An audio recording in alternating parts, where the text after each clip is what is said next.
Multi akad itu ada akad musyarakah, kemudian turunannya itu adalah akad ijarah. Kalau musyarakah sudah paham ya musyarakah? Apa akad musyarakah? Lupa saya Pak, saya nggak tanya itu, pasti mumet nanti ya. Yang penting akad musyarakah itu akadnya diperuntukkan untuk kegiatan pembiayaan KPR itu ya. Kemudian turunannya nanti adalah akad ijarah. Nah, terus skemanya gimana Pak? Contoh yang paling mudah seperti apa? Nah, ini saya contohkan. Kalau itu untuk beli rumah atau misalkan KPR, maka ada namanya porsi sirkah bank. Ada porsi sirkah bank, kemudian ada porsi sirkah nasabah. Berapa persentasinya? Nah, bank itu mensyaratkan biasanya kalau untuk porsi sirkah untuk memiliki rumah itu minimal 30% dari harga rumah. Ada contoh ini, misalkan si A ini dia beli rumah seharga 200 juta itu ya, KPR ini ya. Nanti si nasabahnya ini dia akan biasanya DP ya, DP untuk beli rumah ini seharga 200 juta. 30%-nya dari 200 juta berapa? Sekitar berapa? 30%-nya dari 200 juta sekitar 44 juta ya, misalkan 45 juta ya. Nah itu 30%-nya dari 100 juta misalkan 45 juta, maka porsi sirkah bank itu adalah 155 kan. Nah inilah bentuk-bentuk perserikatan atau kongsi antara nasabah dengan pihak banknya. Jadi masing-masing itu harus punya porsi, punya sirkah kepemilikan dengan nominal tadi 30% sama 70% dari pihak banknya. Dari apa? Dari harga rumahnya ini. Maka bank ini ketika kasih pembiayaan musyarakah di 70%-nya, nanti bank akan memberikan penentuan porsi kepemilikan. Karena kedua-duanya ini begitu ada akad sirkah sama-sama memiliki. Nasabah juga punya andil di situ, di aset yang dibiayai bank. Berapa? 30% Pak. Misalnya kan dari bank 155 juta itu. Ini namanya musyarakah. Ya paham ya, ilustrasinya adalah musyarakah yang terjadi pembiayaan KPR di bank itu masing-masing adalah punya andil dana ya. Nah, perserikatan ini atau bahasanya persekutuan, bukan menyekutukan ya, persekutuan atau kepemilikan sirkah ini nanti ada porsi. Setelah sirkah itu ada porsi nisbah. Porsi nisbah ini porsi untuk menentukan biaya sewa. Biaya sewa yang nanti si nasabahnya pada saat dibiayai KPR ini ya, nasabah itu biaya sewa ke bank. Nah, dengan akad ijarah itulah nanti bank akan memberikan prinsip sewanya. Pak, bapaknya KPR ya. Setelah kita ngeditkan, akadnya apa sih Mas? Akadnya musyarakah.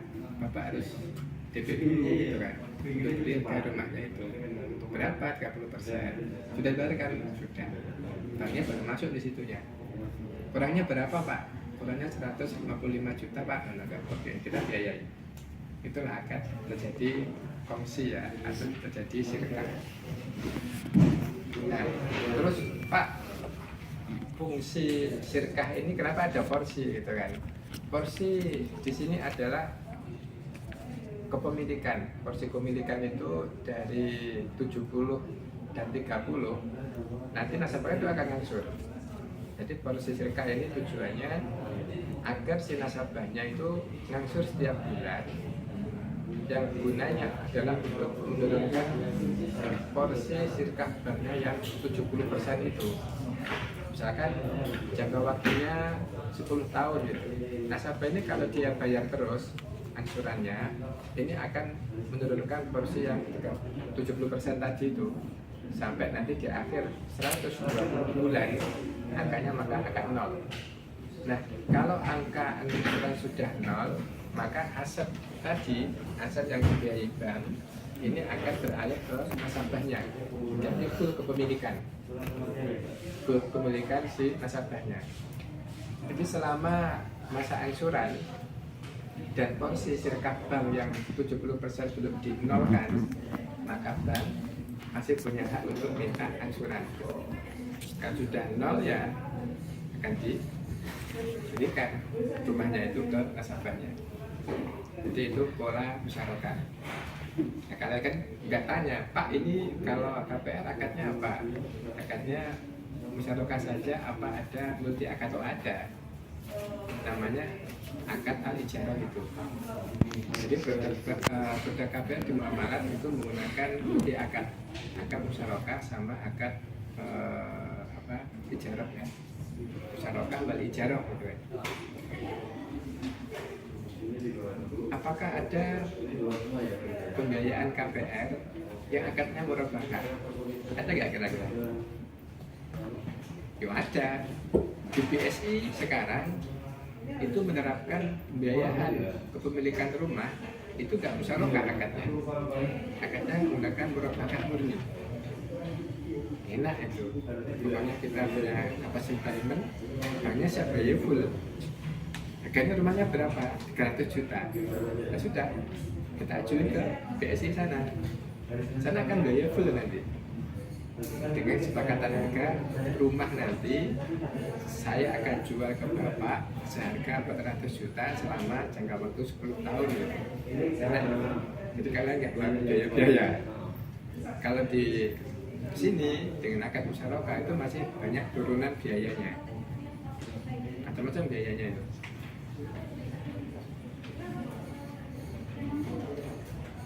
Di musyarakah alurnya sama ya, pembiayaan tadi di mudharabah itu sama, persyaratan juga sama, hanya peruntukannya kalau akad musyarakah itu hanya di KPR, untuk ya KPR saja kan. Selama ini kegiatan kita di Ponorogo juga akad musyarakah itu untuk KPR, walaupun sebenarnya ada juga yang di cabang lain ya, di kota-kota besar itu musyarakah itu untuk beli pesawat, jadi tidak hanya untuk ini, untuk beli rumah. Sudah berkembang peruntukannya akad tidak hanya di KPR, tidak hanya di rumah, tapi untuk kegiatan yang lain. Ya misalkan beli untuk beli pesawat, untuk beli perahu semacam itu. Tapi itu di cabang lain, di cabang besar lah ya, Jakarta, di Surabaya. Kalau kita cabang pembantu Ponorogo ini belum ada yang ya.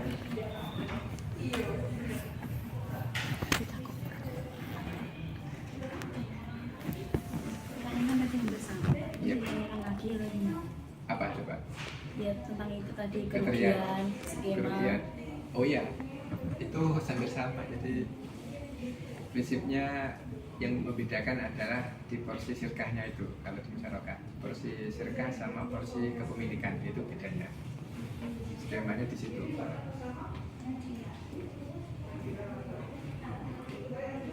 Nah, kalau mudharabah kan yang ada adalah resiko rugi dan resiko untung kan. Kalau banknya pasti bertanya apa yang resiko untung. Kalau di musyarakah karena nanti akan ada akad sewa, turunannya itu setelah akad musyarakah adalah sewa terhadap rumah yang dibayar oleh bank. Risikonya apa? Beda nggak sama mudharabah? Ya beda.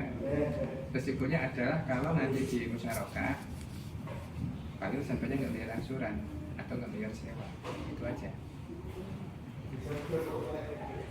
Kalau nasabahnya nggak bayar sewa, maka nanti porsi kepemilikan bank ini nggak berkurang-kurang. Agak repot.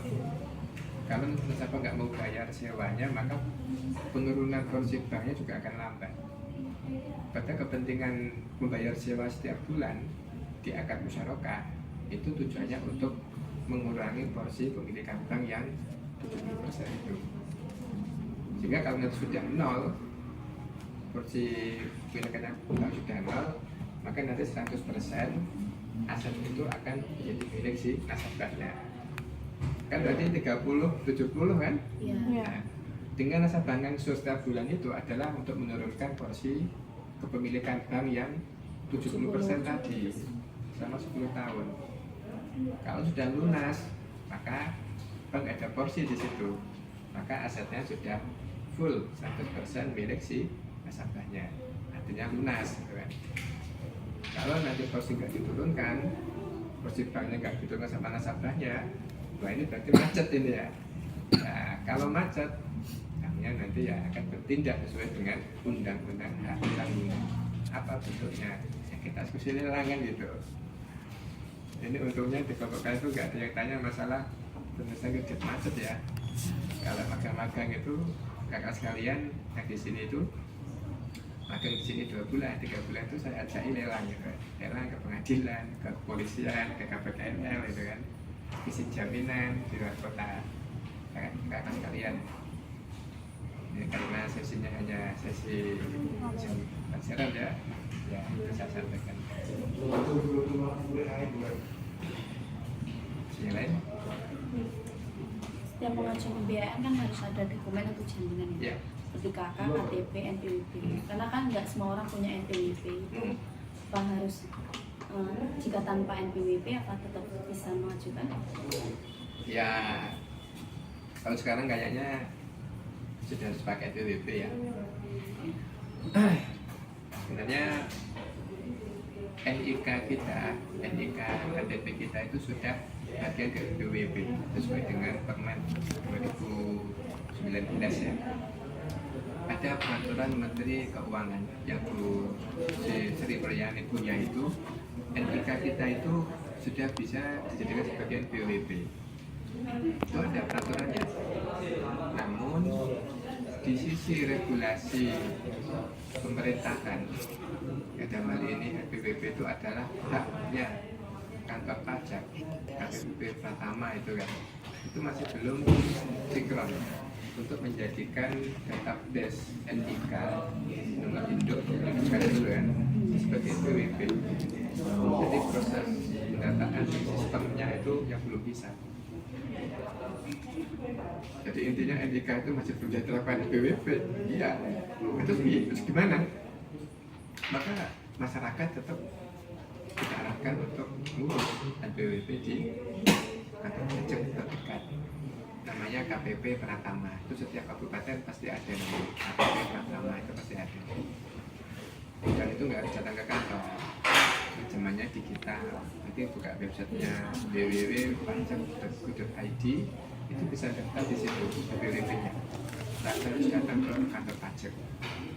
Dan nanti fisiknya kalau sudah sukses ya submit di website-nya itu, nanti fisik kartunya akan dikirim oleh kantor pajak ke alamat si pemohon semacam itu. Karena BWP itu bagian dari sumber masukan negara ya, nomor pokok wajib pajak yang penyebab kena pajak sampai. Baiknya gimana Pak? Saya itu masih mahasiswa, kamu nggak bikin BWP. Kalau kalian itu sudah mahasiswa, disambi trading ya, disambi jualan dan itu dengan besar-besar yang pakai BWP. Karena apa? Suppliernya sana dari suruh entry NPWP pemesan. Kalau nggak ada NPWP pemesan, ada kalian, maka saya nggak bisa. Jadi kegiatan BWP itu ya berlaku bagi mereka yang membutuhkan. Kalau nggak butuh ya nggak usah bikin BWP ya. Karena bikin BWP itu panjang ceritanya. Tidak hanya bikin kartu terus nggak apa-ngapain. Ketika kalian bikin BWP itu setiap tahun akan ditagih sama kantor pajak. Tagih apa? Ditagih laporan. Tagih laporan. Nah kalau kalian ini pendapatannya sudah di atas 60 juta, maka kalian harus bayar pajak. Pajaknya berupa apa? Ya macam-macam pajaknya. Pajak penghasilan, ya pajak aset, pajak deposito dan sebagainya. Ya, kalau saya ini kena pajak, Pak, oh kena saya itu kena pajak penghasilan karena pendapatan warga negara itu kalau di atas 60 juta per tahun, kalau kita punya Pak NPWP itu masih dikenakan pajak sama negara, bayar pajak. Jadi kalian kalau pendapatannya pengen tidak kena pajak, ya sudah jangan bikin NPWP gitu kan. Pak masih mahasiswa, Pak masih minta orang tua, ya sudah jangan bikin NPWP. Pak saya pengen utang pakai pinjol Pak, dan pinjol pakai NPWP enggak? Nah, itu enggak pakainya KTP saja. Ya kan online.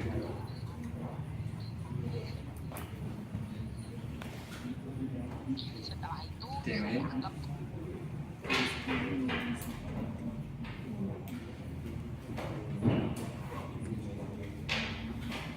Apakah bank itu juga masih memantau waktu angsuran? Oh ya, wajib. Bank itu kalau sudah melakukan aktivitas bisnis dengan mitra bank atau nasabah, bank itu wajib memonitor sampai selesainya pembiayaan itu. Harus dimonitor.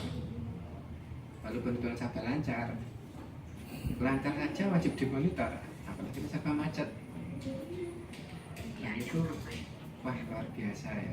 Dan itu ya kejar capek lah. Kejar keras otak terus ini.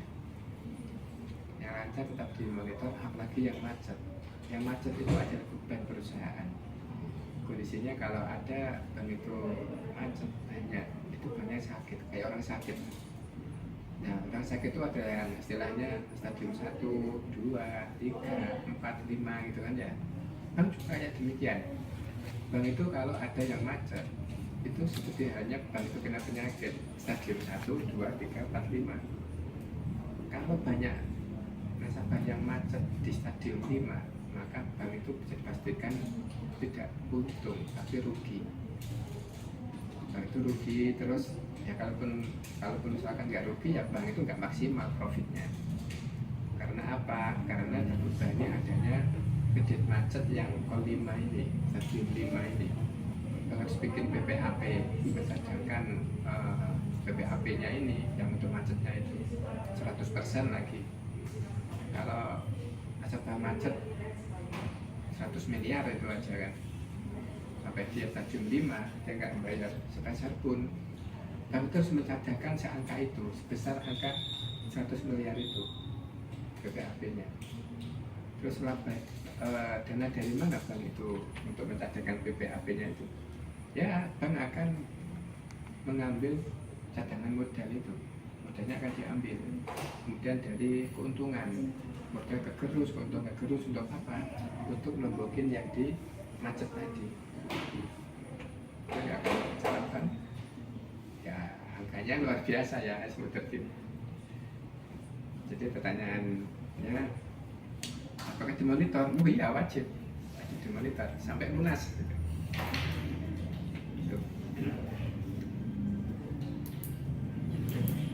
Sudah? Sudah. Oke, pagi hari ini rasanya cukup untuk session overview syariah. Mari kita tutup dengan bacaan alhamdulillah. Assalamualaikum warahmatullahi wabarakatuh. Waalaikumsalam.